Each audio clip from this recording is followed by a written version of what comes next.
How to check if your mail has been read or not from mobile. So let's get started. Today we are here with a step-by-step guide on how to do so.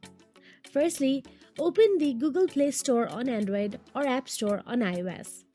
Once you do so, tap on the search address bar in the bottom right corner of your screen, then search for Mail Track for Gmail or only the Mail Track. Once you do so, you will get to see list of Mail Track app option available there. Choose the best rated one.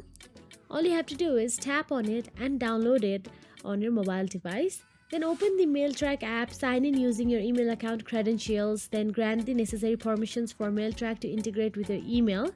And within the Mail Track app, you can compose your email. Mail Track will automatically add a tracking pixel or notification to your email, and you don't need to do anything extra.